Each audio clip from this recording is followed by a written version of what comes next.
Dok su naše omiljene igračke, kamperi i brodovi u mirovanju, život teče dalje, pa tako i mi iz Vrelih guma idemo dalje. Krećemo od činjenica u današnjoj emisiji da je Dacia pobedila na Dakar Ralliju i Forda i Toyota i još mnoge druge, pa nam je to dalo za pravo da proverimo da li je Dacia Bigster bolja ili lošija od čuvene Toyota Corolla Cross u hibridnoj verziji i jedan i drugi model. Iza toga u nautičkoj rubrici stiže nam jedan perfektni Swan 128, a nakon toga ćemo se još malo pozabaviti Dakarom u dve teme. Prva je rezime celokupnog ovogodišnjeg relija, što bi rekli kom su bili opanci, a kom obojci, a u drugoj temi upoznaćemo Land Rover Defender koji je nastupao na Dakar Ralliju. I naravno Miroslav na kraju emisije stiže sa jednim pravim, pravcatim Spitfireom. Krećemo. Pa, dragi moji, da li iko od vas mogao pre 10, ne kažem 15 ili 20 godina, pomisliti da ćemo jednog dana u relativno skoroj budućnosti upoređivati jednu Toyotu sa jednom Dacijom. U to davno doba ova priča bi delovala kao naučna fantastika, a danas imamo, mogu slovno kažem, puno pravo da uporedimo, uslovno rečeno, dva najnovija modela. Ove dve marke, za Toyotu ne moram mnogo da vam pričam, jedan od najvećih svetskih proizvođača. Dacia, bar kako kažu, brend u najvećem usponu u Srbiji i takođe jedan od brendova koji beleži najveći uspon prodaje u Evropi.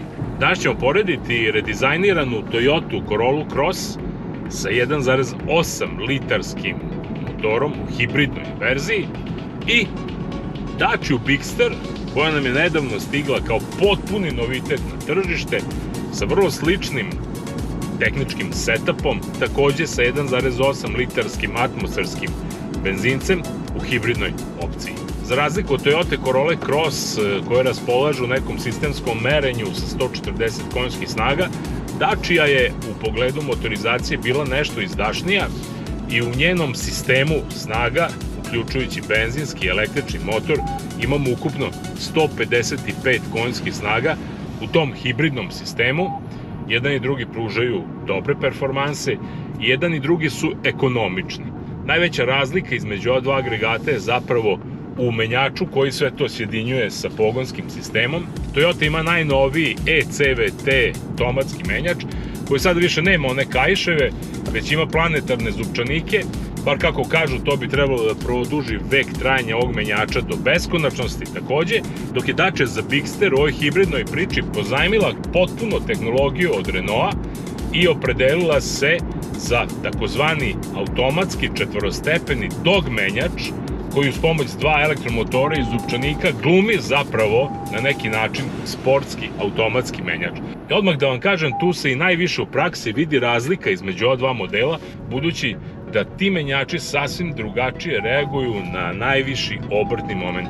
Kod Toyota, ukoliko se vozimo niskim obrtima, ukoliko se vozimo u gradskoj zoni, taj menjač će raditi savršeno, neće podizati veliki broj obrtaja, neće se podizati buka u kabini, ali istovremeno i nećemo imati bog zna kakvu autonomiju na samo električni pogon. Kod Dacia Bigster je stvar sasvim obrnuta. Imamo motor koji zaista menja brzine, imamo motor koji zaista menja brzine, to čak malo i osetimo, vozači vole kad osete da se nešto u motoru dešava, da nije jednostavno sve robotizovano. I ono što je najvažnije, zahvaljujući inteligentnom odabiru stepena prenosa, došli smo do toga da je Dacia Bigster daleko tiši automobil u svim režimima, od onog naravno kada se krećemo manjim brzinama i po gradu. Tu Dacia Bigster najveći deo puta pređe ukoliko je puna baterija isključivo na električnu energiju, dok Toyota Corolla Cross, ova sa 1,8 litarskim hibridnim sistemom, apsolutno ne može da pređe na električnu energiju više od par stotina metara.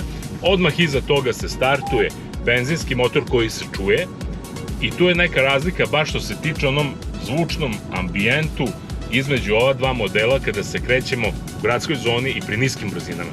Ukoliko se nalazimo na autoputu i pri većim brzinama, jedan i drugi će malo da daju sebi oduška da puste glasa kada smo pri ubrzanju. Toyota to čini na jedan kontinualan način, upravo tako kakav je i menjač.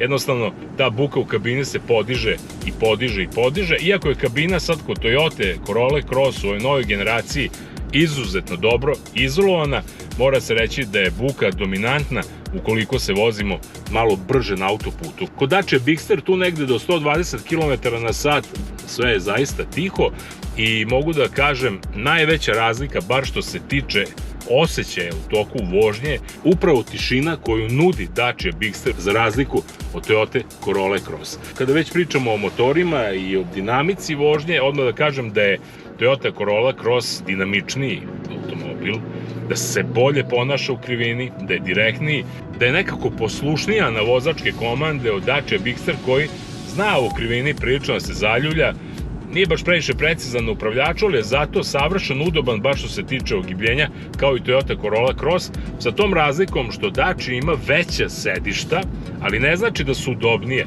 Toyotina sedišta su za nijansu udobnije, ali su uža i manja, tako da za osobe sitnije rastom Toyotina sedišta će biti daleko udobnija, naročito na dužim putevima, dok je Dacia Bigster nekako formulisana, ta sedišta su onako glomazna, velika, ali nisu, bog zna koliko, dobra za jako daleke i dugačke puteve.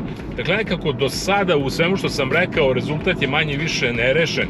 Tu gde je Dacia odnela pobedu u onom vozačkom osjećaju tišine kada se vozimo u automobilu, za razliku od Toyota. Toyota je opet, prilično bolja što se tiče same udobnosti, ogibljenja i onog dobrog kompromisa, jednog udobnog automobila koji ima odličnu dinamiku vožnje kroz krivinu i odličnu dinamiku vožnje na kraju krajeva prilikom veće brzina kada se krećemo na autoputevima. Dacia Bigster do 100 ubrzava za 9,7 sekundi, Toyota Corolla Cross za 10 sekundi, dakle to možemo kažemo da je nerešeno. Ono čemu možemo da diskutujemo, to je sama namena automobila i jedna i drugi pripadaju SUV kategoriji, dakle kategoriji takozvanih terenaca, sa tom razlikom što je Dacia nešto veći automobil. Dacia je dugačka 4,57 m, dok je Toyota Corolla Cross dugačka 4,46 m. A zapravo možda i najveća razlika kod ovih automobila je upravo njihova namena. Jedni i drugi su SUV modeli, dakle terenci, sa tim što Dacia Bigster ima odstojanje od tla 22 cm, dok je kod Toyota Corolla Cross to odstojanje oko 16 cm. I opet se vraćamo na onu priču da je Dacia Bigster jedan radni, terenski, muževan automobil, dok je Toyota Corolla Cross jedan pravi urbani SUV. Sad, ko šta voli, neka izvoli. A cela ta priča se tu negde rimuje i sa komforom zadnje klupe. U Dacia Bigster ima više prostora, jednostavno veći automobil za 10 cm, ima veći međusojinski razmak za neki 5-6 cm, samim tim ima i više prostora na zadnjoj klupi, ima nešto veći prtljažnik koji, pa ne znam, sve zavisi ko je merio, neki kažu ima 540 do 700 litara zapremine, dok je kod Toyota Corolla Cross taj prostor na zadnjoj klupi malo manji ukoliko se putnici na prednjem sedištima ne povuku malo napred, i Toyota Corolla Cross ima, bar kako kažu, 473 litre zapremine prtljažnika, što je, ajde budimo iskreni, kod jednog i kod drugog sasvim dovoljno za pravu porodičnu pa i poslovnu upotrebu. A možda najveća razlika između ova dva automobila je u zapremini rezervoara, što nije tako naivno danas. Dacia ima rezervoar od 50 litara i videli ste već da je ovaj hibridni sistem na našem onom testu od Beograda do Tivta i nazad uspeo da prevali preko 1100 km sa samo jednim punjenjem goriva. Ako Toyota Corolla Cross nema šanse da uradite, zato što je rezervoar zapremine 36 litara i zato što Toyota Corolla Cross u proseku nešto više troši goriva nego Dacia Bigster. Rekao bih možda negde i celu 1 litru na 100 pređenih kilometara, iz prostog razloga što Dacia Bigster ima bolji električni sistem u gradu i uopšte u svim kretanjima. Kreće se, bez obzira što je standardni hibrid, jako mnogo kilometara samo na električnu energiju. Ima, rekli bi, korektnu bateriju od 1,4 kWh koja sasvim lepo podržava ovaj automobil da bude tih, da bude dinamičan, zato što elektromotor pomaže prilikom ubrzanja, i ono što je takođe važno, da bude ekonomičan. Kod Toyota Corolla Cross stvar je malo drugačija, nedefinisan je kapacitet baterije, dakle ne znam sa koliko struje raspolažemo, i ta električna energija u Toyota Corolla Cross koristi se samo za pokretanje hibridnog sistema. Kako sam malo čas rekao, nema autonomne električne vožnje, a samim tim, iako hibridni sistem ne troši mnogo, on je ipak sa 5 do 5,5 litara benzina potrošnje na 100 pređenih kilometara nešto žedniji nego što je to Dacia Bigster, koja troši tu negdje između 4,2 i 5,2 litre goriva na 100 pređenih kilometara u zavisnosti od uslova i tempa vožnje. I sad na kraju možda da podvučemo ono refu, pa malo smo, ajde da kažem, u nedoumici. Videli ste, Toyota Corolla Cross nudi moderniji stil, namenjen je kupcima koji prate trendove, Dacia Bigster je onako, rekao sam već, muževna, jedan jak automobil. Što se spoljašnjosti tiče, tu može samo da odluči afinitet kupca. Što se tiče ostalih detalja takođe, koliko želite radni, dobar automobil koji će se dati možda i u vašoj kompaniji da voze vaši saradnici ili zaposleni, da idu na teren, da rade sa njim posao i da ga koristite u privatne potrebe, onda je to zaista dobar izbor za svakoga. U tehničkom smislu jedan i drugi su moderni, Dacia Bigster je nešto malo manji potrošač, nešto je komfornija i sve u svemu, ajde, ja bih mogao da kažem da je nerešen rezultat. Ne možemo reći da je nikako Dacia bolji automobil od Toyota, to je bilo stvarno previše, ali da se Dacia Bigster približila Toyoti Corolli Cross je apsolutno tačno. Naravno, celu priču između ova dva automobila treba staviti u kontekst cene. Što se cene tiče, u Toyoti su se potrudili da ovaj bazni hibridni model Toyota Corolla Cross spuste na konkurentnu cenu od 33.490 eura. U sličnom paketu opreme Dacia Bigster košta nešto malo manje, 32.900 eura. Dakle, cena u principu neće presuditi koji ćete automobil kupiti, već ono zašto vam je taj automobil potreban. Ovo je Nautor Swan 128, novi maxi jedrenjak iz finske radionice Nautor Swan, projektovan kao ultimativna kombinacija performansi i luksuza na otvorenom moru, sa izuzetno sofisticiranim pristupom i potpuno novim dimenzijama prostora i mogućnostima. Karbonska konstrukcija čini trup laganim, ali izuzetno snažnim, osiguravajući vrhunsku stabilnost i agilnost. Sa dvostrukim kormilima i sofisticiranim rasporedom jedara, Swan 128 pruža izvanrednu kontrolu bilo da se krstari laganim povetarcem ili napreduje punom snagom po otvorenom moru. Za pogon na vetar su zadužena jedra koja u osnovnoj postavci imaju oko 900 kvadratnih metara površine, dok se dodavanjem spinakera kvadratura udvostručuje. Za brza krstarenja u danima bez vetra zadužen je dizel Volvo Penta motor od 500 konjskih snaga. Vrednost statističkih zabeleški je dubina kobilice od 4,7 metara, ukupna težina Svona 128 od preko 136 tona i dizel generator od 36 kW za proizvodnju električne energije. Na palubi prostrana kokpit zona i multifunkcionalna zadnja platforma transformišu se u pravu beach club oazu za odmor i zabavu. Unutrašnjost nudi raskošne kabine, panoramske prozore koji prirodnu svetlost pretvaraju u spektakl i pažljivo dizajnirane salone idealne za opuštanje posade i gostiju. Swan 128 nije samo plovilo, to je predanost savršenstvu, strast prema jedrenju i harmonija između tehnologije i estetike. Idealan je za dug put preko okeana, ali da svakodnevno bude luksuzni dom bilo gde u Mediteranu. Cena od 25 miliona evra pa na više. Sedmični zakup od 500.000 evra. Imajući u vidu da je brand Swan u nautici isto što i Rolls-Royce na putevima, cena je adekvatna, a i novca ima. Jedino je loše raspoređen.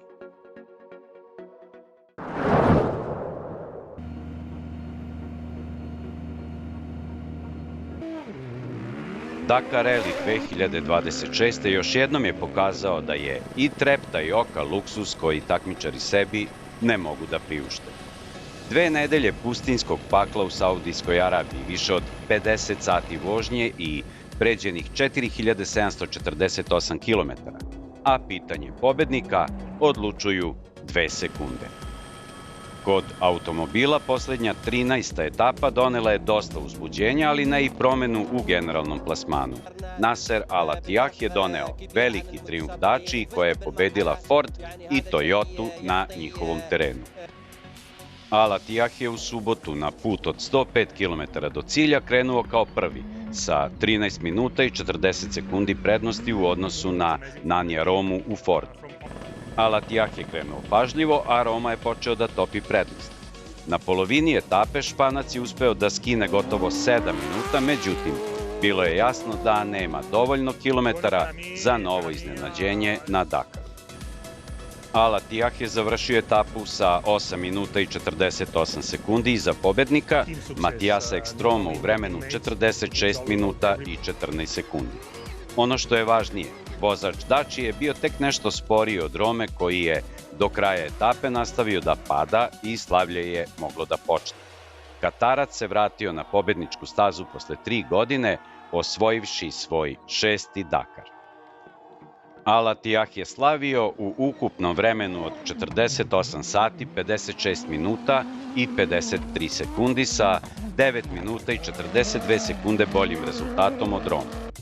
Ekstrom u Fordu je bio treći sa zaostatkom od 14 minuta i 33 sekunde, ali je uspeo da pobedi večitog rivala Sebastijana Loeba u Dačiji, koji je bio 37 sekundi sporiji od Šveđanina. Trijumf Nassera Al Attiyaha je samo kruna uspešnog nastupa Dačija tima na ovogodišnjem Dakaru, budući da su se sve 4 ekipe plasirale u prvih 11 timova, uključujući i najbržu damu Dakara, Kristinu Gutierrez.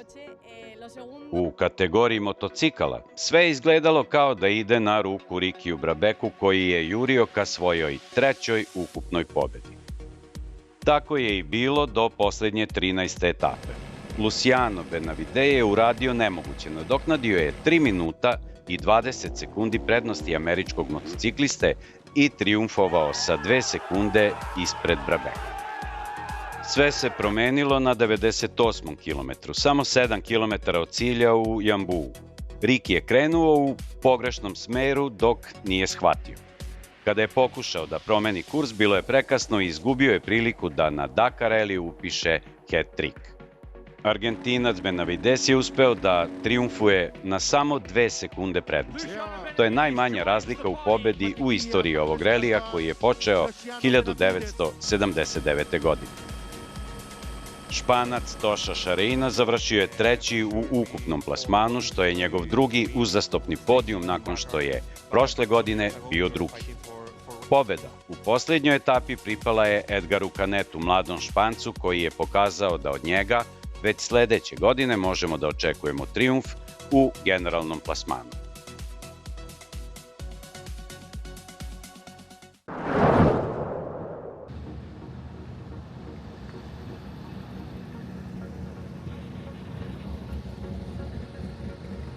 U našim emisijama je mnogo toga rečeno o Dakar Rallyu. Međutim, nije rečeno možda i ono najvažnije. Dakar Rally u suštini nije obična trka na kojoj se samo tera točak. To je više od 8000 km kroz pustinju, preko kamenja, planina, po vrućini koji iscrpljuje i hladnoći koja lomi koncentraciju. Na Dakaru se ne meri samo brzina. Ovde se proverava izdržljivost i ljudi, i automobila, i duha. Na Dakaru postoje različite kategorije od motocikala do kamiona i kvadova. Ipak najpoznatije su one sa ekstremnim prototip modelima automobila, napravljenim isključivo za ovu trku. Međutim, na Dakaru ima i onih koji nisu prototip modeli. Jedan od njih je Land Rover Defender, koji je odneo pobedu u takozvanoj stock kategoriji. To znači da je automobil koji ima veze sa stvarnim svetom, sa onim koji možete da vidite na ulicama ili da ga vozite svakog dana. U ovoj klasi osnova mora da ostane serijska. Motor, pogon, šasije. Upravo to i jeste pravi Defender. Dodatno ojačan da izdrži pustinju, duge etape i ekstremne uslove, ali bez gubitka ono što ga čini nama poznatim automobilom. Evo nas u padoku žive legende Dakara. Jedini čovek koji je osvojio 6 puta Dakar u klasi motocikala i 8 puta u klasi automobila. Posle pauze, evo ga nazad, u potpuno novoj klasi Stefan Peterhansel. I'm really happy to join, to be back with this project, Defender. It's super nice project with a brand new car in a new category. So I'm really happy to be back. And now we drive with Defender in a stock category. Stock category, it means that its car is really close to the production car. Okay. It's not a prototype. It's a new category, and so it's a little bit like the first Dakar a long time ago, back to the roots of original Dakar with a normal car. Inside the bonnet, there is a very strong engine. It's 8 cylinders, 4.4 liters, twin turbo, with approximately 400 horsepower. Here we use a tire from BF Goodrich. The size is 35 inch. We have a single shock absorber in the front, just a single shock absorber. Inside the cockpit, we can see that this is a stock category, but it still has some piece of carbon everywhere. The two tablets for the navigators, and yes, a racing spirit inside the cockpit.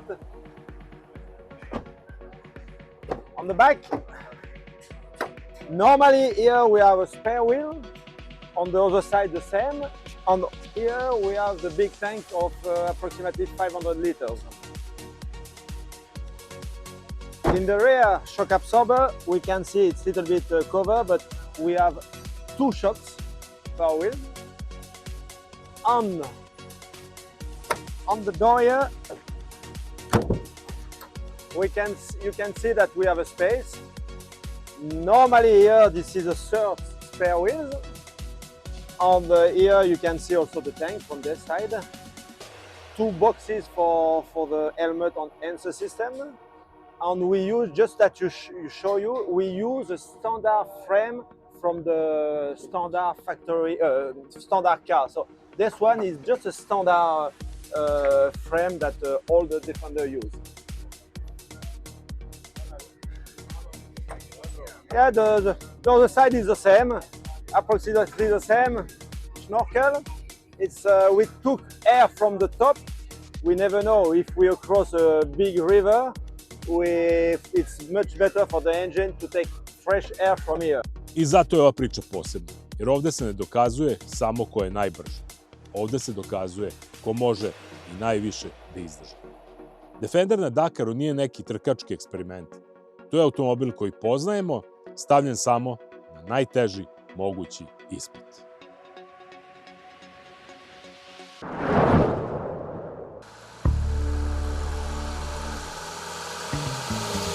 Ladies and gentlemen, Triumph Spitfire, lansiran 1962. godine, je već krajem te decenije zbog promjena ukusa publike polako počeo da izlazi iz mode. Međutim, sa serijom Mark IV, britanski proizvođač Triumph je počev od 1970. godine uspeo da preokrene taj trend.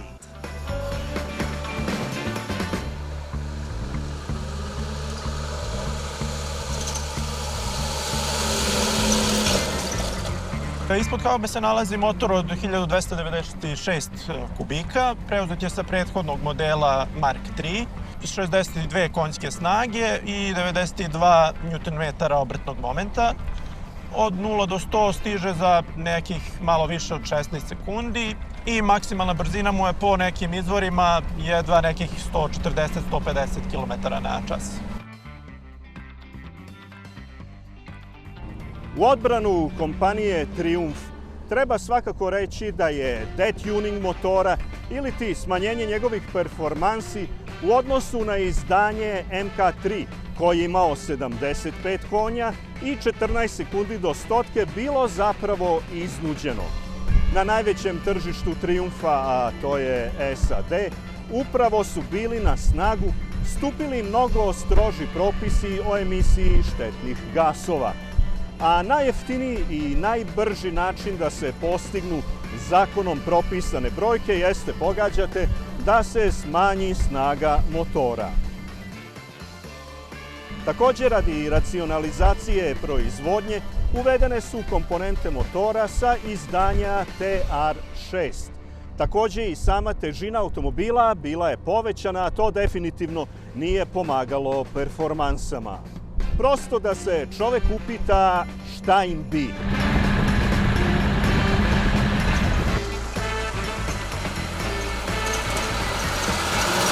To što se tiče restauracije, nije mu baš ovo bila prva restauracija. Majstor kad ga je sređivao, video ispod da su bile i razne neke druge boje osim ove crvene.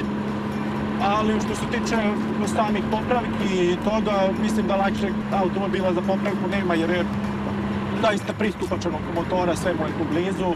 A što se tiče nabavki delova u Engleskoj, može da se nađe bukvalno do posljednjeg šrapa za njega i sve.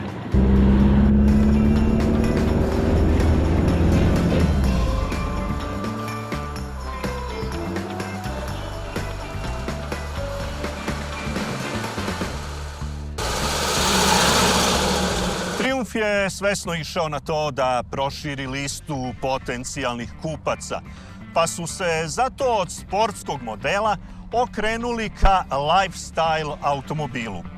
Modifikovan je oblik haube, instrumentacija je poboljšana, čitaj stavili su više instrumenata i nekako ih lepše horizontalno organizovali. Posle neuspelog uvođenja komponenti enterijera od plastike, vratili su se, kako i dolikuje, detaljima u drvetu. Zadnji deo automobila redizajniran je u korporativnom stilu modela Triumph Stag i Triumph 2000. A u dobre stvari svakako treba ubrojati modifikovano zadnje vešanje koje je poboljšalo kvalitet vožnje, a posebno ležanje na putu.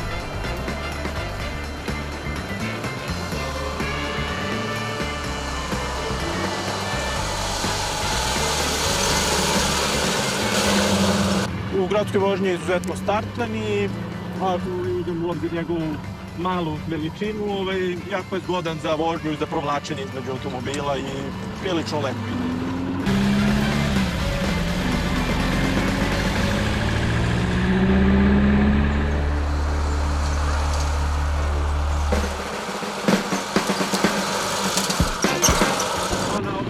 Prije nekih 120, koliko sam ga ja obično vozio, mi zapravo uopšte ne smeta buka motora i zapravo let u prije.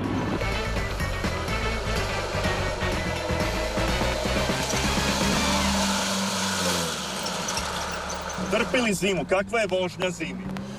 Pa odlična je zapravo vožnja zimi, jer vazduh koji se stvara ispod od motora je jako topao i kad se podignu prozori, on ide gore ka nama, tako da u suštini obuhvata celo telo i zapravo je, da kažem, prilično toplo, čak i zimi.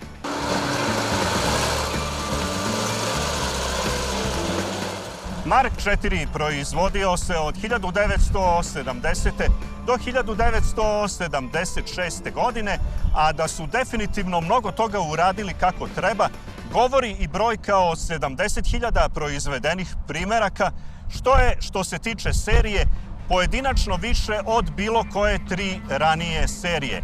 A time su i postavili dobre temelje za završno izdanje 1500, koje je rasprodato u 95.000 primeraka.